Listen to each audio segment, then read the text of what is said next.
Good morning, students.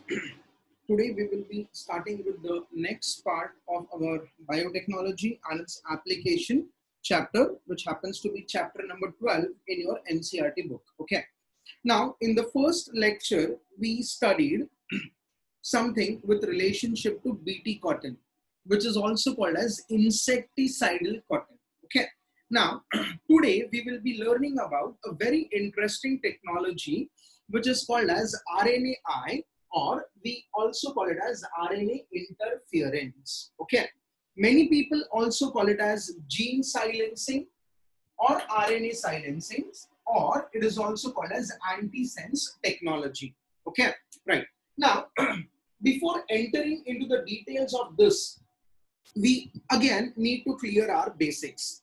In the previous lecture, I had requested you all to go through the process of transcription. Now, listen, I hope many must have gone through the part, but of course, many must have not found out the time. So I will just quickly revise. Now, let us consider this is the DNA which is undergoing a process called as transcription. Now, you can see that there are two strands of DNA. One which is running from 3' to 5', which we call it as antisense strand, or we also call it as a template strand.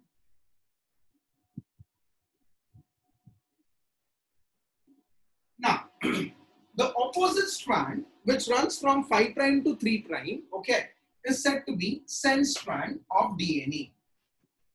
Now, when we talk about the process of transcription, we use 3' to 5' strand of DNA, or we use the antisense strand of DNA.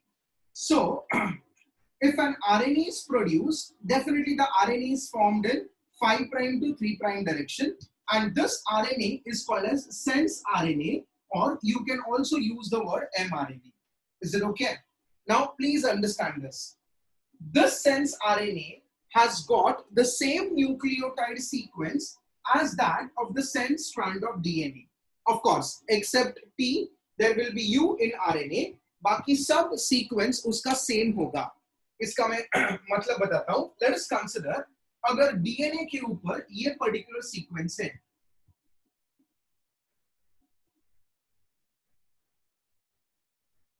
And this is running from 5' to 3'. So my RNA will also have the same sequence. That is, this is my 5' and this is my 3' end. So here it will be G, A.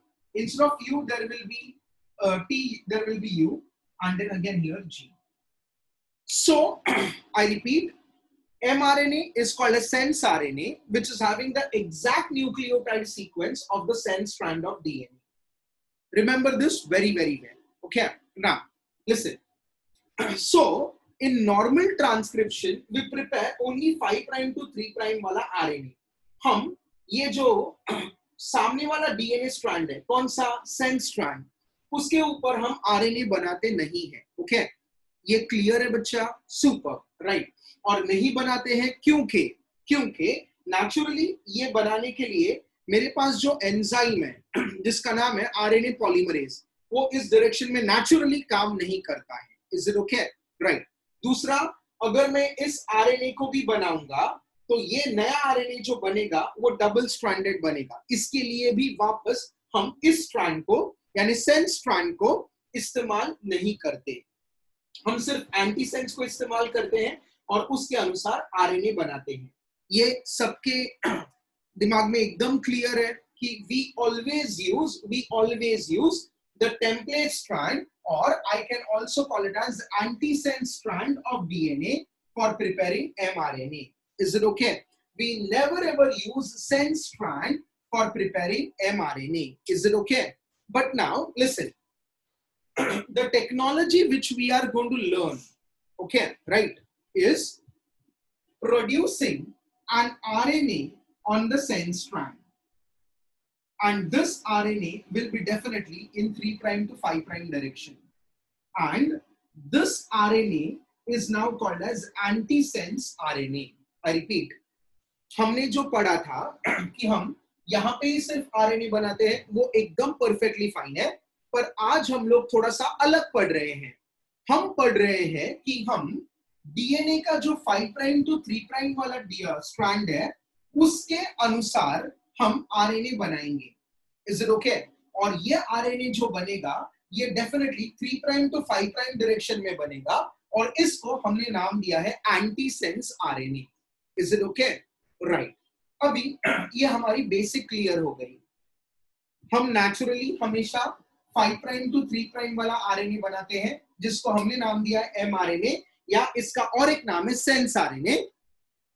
आज हम पढ़ने वाले हैं कि हमने 3 prime to 5 prime direction में भी RNA बनाया और उसको नाम दिया antisense RNA. Is it okay? Right. And this RNA we are going to use, right? And therefore the technology is called as antisense technology. Okay, perfectly fine. अभी एक कदम आगे बढ़ते हैं. So now this RNAi or antisense technology was used in making pest-resistant plants. Okay, right. Now, as I told you in the previous lecture, tobacco is a very important cash crop. हमारी government को या दुनिया की कोई भी देश की government को सबसे ज्यादा जो पैसा या इनकम आती है वो टोबैको प्रोडक्ट से आती है. ओके, टोबैको और even that to that extent alcohol also, right? Okay, so these particular tobacco plants are said to be cash crops. Okay, now we saw that these particular tobacco plants were infected, especially their roots, right? They were infected by a worm. Now you can call this worm as nematode. Okay, right? Nematode is a general term for many worms, and the name of that nematode was Melidogyne incognitia. Okay, now understand the meaning of the word incognitia. Incognitia का मतलब होता है वो nematode plant के अंदर है, right? Okay, पर बाहर से हमको दिखता नहीं है क्योंकि वो एक एंडोपैरासाइट है, राइट? और ये पैरासाइट प्लांट को अंदर से धीरे धीरे उसके टिश्यूज को खाता है और वो प्लांट का प्रोडक्टिविटी कम हो जाता है. अभी आप सोचिए, अगर प्लांट का प्रोडक्टिविटी कम हो गया तो हमको डेफिनेटली बहुत ज्यादा नुकसान होता है. Is it okay? So we had two great scientist, उनका नाम था फायर एंड मेलो. ये लोगों ने क्या किया? ये लोगों ने नेमाटोड स्पेसिफिक जीन्स को आइडेंटिफाई किया, right? Now what exactly we mean by the word nematode specific genes? ये ऐसी जीन्स हैं जिसके वजह से वो नेमाटोड जिंदा रहता है. Okay, very clear. यानी ये ऐसी जीन्स हैं जो प्रोटीन्स बनाती है और वो प्रोटीन्स नेमाटोड के मेटाबॉलिज्म के लिए बहुत अहम होता है. ओके, अभी उन्होंने क्या किया? उन्होंने नेमाटोड स्पेसिफिक जीन को सबसे पहले आइडेंटिफाई किया. Is it okay? राइट. फिर उन जीन्स को, या मैं ऐसे बोलूंगा, late us consider only one gene for a moment, right? Okay, तो उन्होंने उस जीन को टीआई प्लास्मिड, या इफ यू रिमेंबर हमारे पास एक बैक्टीरिया था जिसका नाम था एग्रोबैक्टीरियम ट्यूमिफेसियंस. उन्होंने इस जीन को टीआई प्लास्मिड के अंदर डाला और टोबैको प्लांट के अंदर उसको ट्रांसफर कर दिया. किसको? नेमाटोड स्पेसिफिक जीन को. Okay, very clear, right? तो पहला पॉइंट, उन्होंने नेमाटोड स्पेसिफिक जीन को स्टडी किया, उसको आइडेंटिफाई किया, राइट? फिर उन्होंने उस जीन्स को ट्रांसफर कर दिया into tobacco plant by using agrobacterium vector. Is it okay? अभी उन्होंने जब वो जीन्स को ट्रांसफर किया ना, तो उन्होंने उस जीन्स के साथ साथ एक ऐसा एडिशनल जीन डाला था जो डबल स्ट्रैंडेड डीएनए के अनुसार डबल स्ट्रैंडेड आरएनए भी बना सकता है. तो मैंने यहां पे लिखा है third point, these genes were modified in such a way that both sense, यानी मेरा 5 प्राइम टू 3 प्राइम वाला आरएनए तो बन ही रहा है, उसके साथ साथ एंटीसेंस आरएनए भी बन रहा है. Is it okay? और ये दोनों स्ट्रैंड्स प्लांट के अंदर बन रहे हैं. अभी थोड़ा सोचिए, अगर मैं दोनों स्ट्रैंड्स बनाता हूं तो कैन आई से मेरे पास डबल स्ट्रैंडेड आरएनए है. ध्यान से सुनना, मेरे पास क्या है? Double stranded RNA. So let us consider this is my double stranded RNA. अभी ये डबल स्ट्रैंडेड आरएनए क्यों बना? क्योंकि हमने डीएनए का एंटीसेंस स्ट्रैंड यानी टेम्पलेट स्ट्रैंड भी यूज किया और सामने वाला स्ट्रेंथ स्ट्रैंड भी यूज किया for transcription, right? And therefore I got a double stranded RNA. Now let us consider this is my double stranded RNA. Is it okay? So I will write down as dsRNA. DS stands for double stranded RNA. Is it okay? Right. फिर उन्होंने उसी tobacco plant के अंदर बहुत सारे enzymes डाले. एक enzyme जो है उसका नाम है डाइसर एंजाइम. अभी ये डाइसर एंजाइम क्या करता है, ये जो डबल स्ट्रैंडेड आरएनए है ना उसके छोटे छोटे टुकड़े करता है. हम लोग उसको बुलाएंगे, if you remember okay, slicing नहीं है, स्लाइसिंग. मैंने इस डाइसर के जरिए, dicer is nothing but to cut, right? तो मैंने डाइसर एंजाइम के जरिए या एंडोन्यूक्लियस के जरिए इस डबल स्ट्रैंडेड आरएनए के छोटे छोटे टुकड़े कर दिए. अभी आप देखेंगे कि हर एक टुकड़े में 3 प्राइम और 5 प्राइम वाला आरएनए है. Is it okay? इस आरएनए को हम लोगों ने नाम दिया siRNA. SI का फुल फॉर्म है स्मॉल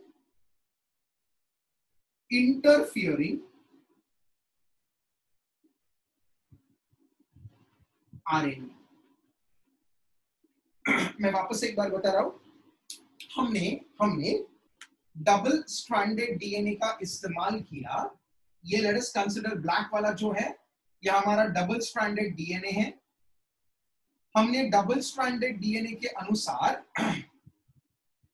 डबल स्ट्रैंडेड आरएनए बनाया. ओके, यानी हमने ये 3 प्राइम टू 5 प्राइम वाला भी आरएनए का स्ट्रैंड बनाया. ओके, आई रिपीट, हमने 3 प्राइम टू 5 प्राइम वाला भी आरएनए का स्ट्रैंड बनाया. This strand that is 3 prime to 5 prime is called as antisense strand. Okay, फिर हमने क्या किया, हमने एंडोन्यूक्लियस नाम का एंजाइम इस्तेमाल किया और इस डबल स्ट्रैंडेड आरएनए के टुकड़े किए. ओके, हर एक टुकड़ा जो है इसको हमने नाम दिया siRNA, right? Small interfering RNA. अगर हम siRNA को देखते हैं तो siRNA में वापस आरएनए के 2 स्ट्रैंड्स हैं, एक 5 प्राइम टू 3 प्राइम और दूसरा 3 prime to 5 prime. Is this clear? Super. अब सुनो, फिर हमने क्या किया, हमने इस siRNA को बाइंड किया to an enzyme complex. So let us consider ये जो मैंने गोला निकाला है, राइट, इसको मैं बुलाएगा एंजाइम कॉम्प्लेक्स और इसके साथ साथ इस siRNA को बाइंड कर दिया.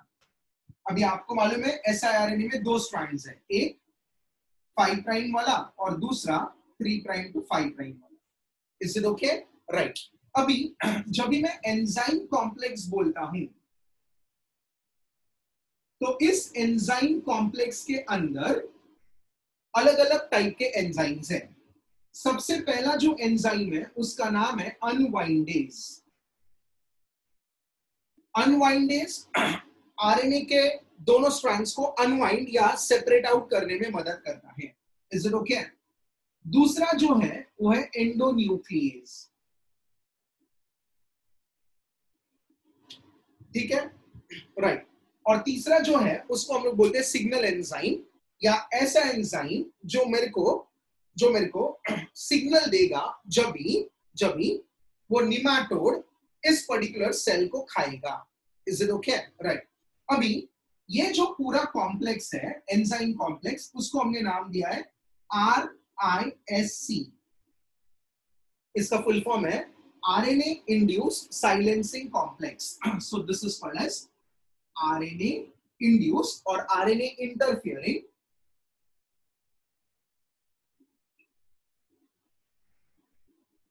silencing complex.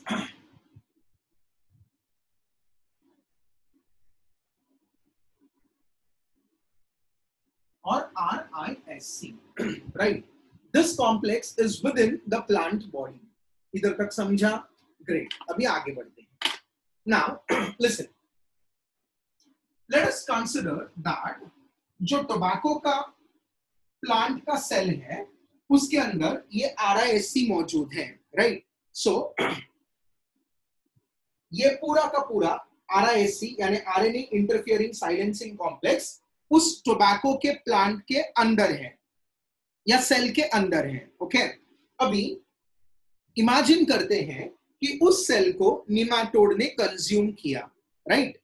अभी जैसे ही निमाटोड ने उसको कंज्यूम किया, किसको? टोबैको के प्लांट के सेल को, तो ये RISCB टोबैको सॉरी निमाटोड जो है उसके बॉडी के अंदर चला जाएगा। ध्यान से सुनना, this is a part of tobacco cell. When nematode will consume tobacco cell, this will also be a part of that nematode. Okay, अभी सुनो, अभी निमाटोड क्या करेगा? निमाटोड अपना आरएनए बनाएगा, जो ऐसा प्रोटीन बनाता है जो सबसे इंपॉर्टेंट है उस मेलाडोगाइन को या उस निमाटोड को जिंदा रखने के लिए। सो let us consider this is nematode का mRNA, right, the red one. अभी हमने ऐसे डिस्कवर किया कि जैसे ही निमाटोड अपना mRNA बनाता है, ये RISC ओके एक्टिवेट होता है। पहले वो इनएक्टिवेटेड था, okay, so this is now inactivated complex.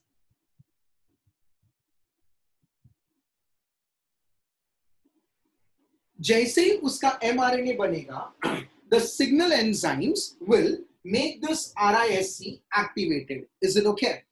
और जैसे ये एक्टिवेट होगा, ध्यान से सुनना, जैसे ये एक्टिवेट होगा, अनवाइंडेज जो है, अनवाइंडेज एंजाइम है, राइट, वो एंजाइम इस 5 प्राइम टू 3 प्राइम वाले आरएनए को सेपरेट आउट कर देगा। Is it okay? I repeat, unwindase will separate out 5 prime to 3 prime वाला आरएनए का टुकड़ा, सो दैट अब ये जो कॉम्प्लेक्स है उसके पास सिर्फ और सिर्फ और सिर्फ 3 प्राइम टू 5 प्राइम वाला आरएनए बचा हुआ है, वो भी अनपेयर्ड है। Is it okay? अभी अंडरस्टैंड दिस वेरी वेल। ये आरएनए का न्यूक्लियोटाइड का sequence will be complementary with the sequence of mRNA of that nematode. वापस एक बार बोल रहा हूं, the nucleotide sequence, let us consider a particular sequence.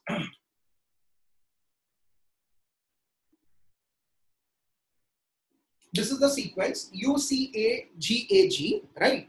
और ये जो मेलाडोगाइन का mRNA है उसके ऊपर भी कहीं पे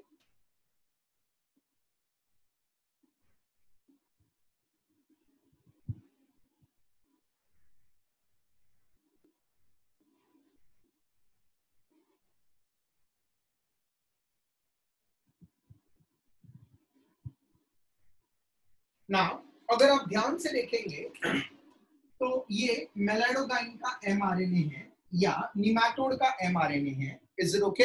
राइट, जो उसको बहुत इंपॉर्टेंट प्रोटीन बना के देने वाला है जिसकी वजह से वो निमाटोड जिंदा रहेगा। Is it okay? राइट, अभी अगर आप ध्यान से देखेंगे तो ये वाला जो एरिया है ये और हमारा जो mRNA है ये कॉम्प्लीमेंट्री है। Is it okay? सी ना, A will pair with U, G will pair with C, U will pair with A, C will pair with G, U will pair with A and C will pair with G. Is it okay? तो जैसे ही उसका mRNA बनेगा, अनवाइंडेज ये दोनों mRNA के जो strands थे या डबल स्ट्रैंडेड RNA के स्ट्रैंड्स थे, ओके, उसको अनवाइंड कर देगा, उसमें से 5 प्राइम टू 3 प्राइम वाला निकल जाएगा, तो बचेगा सिर्फ 3 prime to 5 prime. This is complementary with this. Okay, so what happens next? सुनो, the next is very important. अभी क्या होता है, ये जो एक्टिवेटेड RISC है वो जाके mRNA को, निमाटोड के mRNA को बाइंड करता है। Is it okay? राइट, यानी ये पूरा का पूरा जो एक्टिवेटेड एंजाइम कॉम्प्लेक्स है along with this mRNA part which is 3 prime to 5 prime. Now, can you see that they are anti-parallel? Yes. Okay. So this is U, C, A, G, A, G. Okay. And I will just make it thoda sa upar so that the things will be easier for us. तो यहाँ पे आएगा वो A, G, U, C, U, C. And this is my RNA. Now, can you see that it is complementary and anti-parallel? अभी ये दोनों एक दूसरे के साथ बाइंड होंगे. अभी जैसे ही बाइंड होगा तो इस एंजाइम कॉम्प्लेक्स के अंदर एक एंजाइम है जिसका नाम है एंडोन्यूक्लिएज. एंडोन्यूक्लिएज ऐसा एंजाइम है जो आरएनए या न्यूक्लिक एसिड को इन जनरल क्लीव करता है. क्लीव का मतलब है कट. तो वो एंडोन्यूक्लिएज इसका एक्टिवेट होगा, राइट, और इस आरएनए को कट कर देगा. अभी जैसे ही आरएनए कट होगा, मैं ऐसे बोलूं क्या, इसके 3 टुकड़े हो जाएंगे. One which is still a part of enzyme complex like this, and these two are now separated out. अब ये mRNA जो निमेटोड का था, हमने उसको कट कर दिया, राइट. अभी ऐसा आरएनए राइबोसोम को बाइंड नहीं कर सकता. It can not bind. I repeat, the RNA is cleaved and it now cannot bind to ribosome. यानी निमेटोड के अंदर ये एक्चुअली आगे जाके बाइंड करने वाला था राइबोसोम को और प्रोटीन बनाने वाला था जो उसको जिंदा रखने के लिए बहुत जरूरी है. Is it okay? बट अभी क्या हो गया, हमने उस आरएनए को ही कट किया, बराबर. अभी आरएनए को अगर कट किया तो वो जाके अभी राइबोसोम को बाइंड नहीं हो सकता. ये 2 टुकड़े बाइंड हुए तो भी कुछ फायदा नहीं है क्योंकि मैंने बीच का न्यूक्लियोटाइड तोड़ दिया है. ओके, तो ये राइबोसोम को बाइंड नहीं कर सकते. अभी अगर राइबोसोम को नहीं बाइंड करेंगे तो मैं ऐसे बोलूं क्या, प्रोटीन नहीं बनेगा.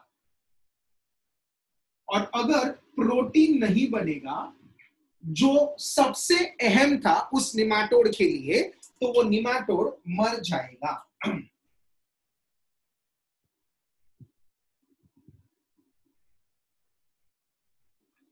Are you understanding? तो निमेटोड विल डाई.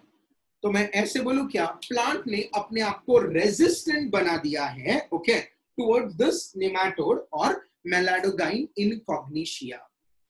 इस प्रोसेस को हमने नाम दिया है जीन साइलेंसिंग. अभी why gene silencing? Okay, silence का मतलब है हम एक्सप्रेशन को रोकते हैं. आपको मैंने मॉलिक्यूलर बेसिस में सिखाया था कि जब भी कोई भी जीन प्रोटीन बनाता है तो हम बोलते हैं कि जीन ने अपने आप को एक्सप्रेस किया. अभी मैंने जीन को एक्सप्रेस होने ही नहीं दिया. ओके, यानी वो जीन ने, लेट अस कंसीडर निमेटोड का जो स्पेसिफिक जीन था उसने एमआरएनए तो बनाया, पर ये एमआरएनए आगे राइबोसोम को बाइंड करके ट्रांसलेशन नहीं कर सकता है. तो मैं बोलूंगा कि मैंने जीन के एक्सप्रेशन को रोक दिया या जीन को साइलेंस कर दिया. I have not allowed that gene to express, and therefore this particular event is also called as gene silencing, or we also call it as RNA silencing. Why? Because we have not allowed the RNA to express itself in the form of protein. Is it okay? Right. So this was a novel technique by which we can prepare pest-resistant plants. Can I call this as RNAi or RNA interference? क्योंकि हमने जो mRNA express होने वाला था उसके बीच में interfere किया. Interfere का मतलब है टांग अड़ाना. हमने उसके बीच में टांग अड़ाई और उसके वजह से वो प्रोटीन फॉर्म नहीं कर पाया, right. Therefore, it is called as RNA interference, or it is also called as antisense technology because we are using antisense RNA for stopping the expression of that particular gene. Okay, so we call this entire thing as RNAi or RNA interference or gene silencing or RNA silencing or antisense technology. Okay, now listen. coming to a statement from NCERT book. Our NCERT book says that that means we are talking about eukaryotes. Okay, right. So eukaryotes also have this inbuilt mechanism, right? Now, to be very frank, I searched many books, many journals, many websites, okay, but nobody is in a, I can say, position to explain how this mechanism is actually occurring in our body, right? I am not convinced with the explanation which they have given.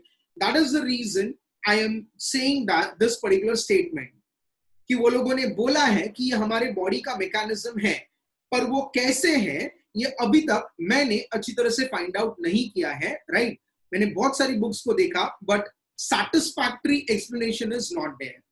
So I will make a one clear statement over here that the research is still underway, क्योंकि हमको बहुत सारी चीजें अभी तक ठीक से पता नहीं चली है with regards to RNAi. हाँ, what I told you was experiment done by Fire and Mello, and through this they developed pest-resistant tobacco plants. Is it okay?